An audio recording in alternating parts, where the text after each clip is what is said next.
আসসালামু আলাইকুম, good morning guys. কি অবস্থা, কি খবর সবার? তো আজকে সকালে উঠে দেখি কুয়াশায় আমাদের জানালাটা একদম ভিজে গেছে। 2 দিন আগে হয়েছিল কি আমাদের জানালা থেকে শুরু করে, আমাদের দরজা থেকে শুরু করে, ইভেন আমাদের দেওয়াল থেকে শুরু করে সব কিছু ডাইরেক্ট ভিজে গেছে। লাগতেছে যে এখানে বৃষ্টি পড়ছে, ওইরকম একটা অবস্থা। প্রথমে আমি ভাবছিলাম হচ্ছে যে রঙের কারণে এইসব হচ্ছে, মানে আমি ভয় পাই গেছিলাম যে রঙের কোনো ধরনের লাগাইতে কোনো ধরনের বুলটুল হয়েছে নাকি এরকম কিছু। পরে দেখি ঘরের আলমারি থেকে শুরু করে দরজা থেকে শুরু করে সবই ভিজে গেছে। এরকম কিন্তু আমাদের বাসায় আগে কখনো হয় না, এবার প্রথমেই হয়েছে। পরে তারপরও আমার একটা ফ্রেন্ডে দিয়ে রং মিস্ত্রিরে কল দেওয়া হলাম আসার জন্য। তো সকালে উঠে একদম রেডিমেডি হয়ে বের হয়ে গেলাম। কালকে 9 তারিখ আর 10 তারিখ আমার আব্বু ছুটি নিছে, কিন্তু আমি ছুটি নিই নাই। 9 তারিখ হচ্ছে যে আমাদের ঘরে অনেক মেহমান আসবে, যার কারণে আমার আব্বু ছুটি নিছে। আর 10 তারিখ ওর কি কাজ আছে আমি জানি না। তো আমাকে আমার আম্মু অনেক বলছিল যে ছুটি নেওয়ার জন্য, কিন্তু আমি নেই নাই। কারণ হচ্ছে যে আমার আপু আমার আগে জয়েন দিছিল ডিউটিতে। তো আমাদের হচ্ছে যে মান্থলি 4টা ছুটি আছে, যে 4টা ছুটি যে কোনো টাইম আমরা নিতে পারবো, আগে থেকে বলে দিলে হয়। আমি ভাবতেছি যে এই ছুটিগুলা যদি আমি না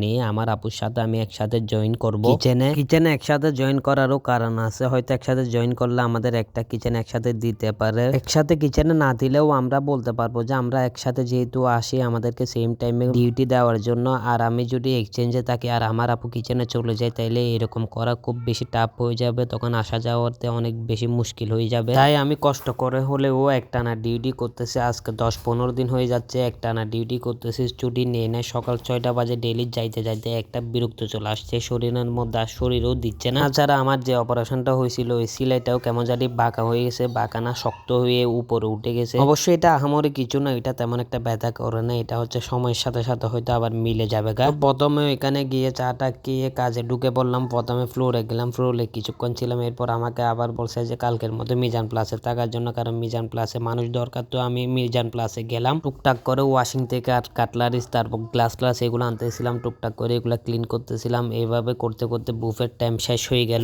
যতক্ষণ চলে ততক্ষণ আমাদের কাজের চাপ একটু বেশি থাকে, তখন একটু দৌড়াদৌড়ি বেশি হয়। বুফে শেষ হওয়ার পর আমাদের কাজের চাপ অনেকটা কমে যায়, তখন আমরা খুব রিল্যাক্সে কাজটা শেষ করতে পারি। বুফে শেষ হওয়ার পর সবাই মিলে মিজান প্লাস করতে লাগলাম, কেউ কেউ সেট আপ করতে লাগলো, কেউ কেউ মিজান প্লাস করতে লাগলো, মানে সবাই মিলে একসাথে কাজগুলো শেষ করতে লাগলাম। আমাদের কাজ খুব আর্লি আল্লাহর রহমতে শেষ হয়ে গেছে। এরপর আমরা গেলাম হচ্ছে যে নেপকিন আছে কিনা দেখার জন্য। তো আমি যখন গেছি তখন নেপকিন গুলা রেডি হয়নি। এরপর এসে আমাদের আরেকটা ব্লক সেট আপের ছিল, ওইটাও সেট আপ দিয়ে দিলাম। সেট আপ দিয়ে এসে তারপর নেপকিনের জন্য গেলাম, নেপকিন আনলাম, অর্ধেক কিছু নেপকিন বানালাম। এরপর আমরা সবাই লাঞ্চ করতে গেলাম। লাঞ্চ করে এসে তারপর ফ্লোর ক্লিয়ারেন্সে গেলাম, ফ্লোর ক্লিয়ারেন্স করে এসে কিছু নেপকিন ছিল ওইগুলো করে ফেললাম। এরপর আমাদের ছুটির টাইম চলে আসলো। তো ছুটির আগে আমাদের বড় সিনিয়র ভাই একটা আমাদের হালকা পাতলা ব্রিফিং দিল, হালকা পাতলা জিনিস শিখালো। এগুলো শিখা টিকার পর আমাদেরকে ছুটি দিয়ে দিল। তো আজকের ভিডিও এতটুকু, ইনশাল্লাহ নেক্সট ভিডিওতে দেখা হবে। আল্লাহ হাফেজ।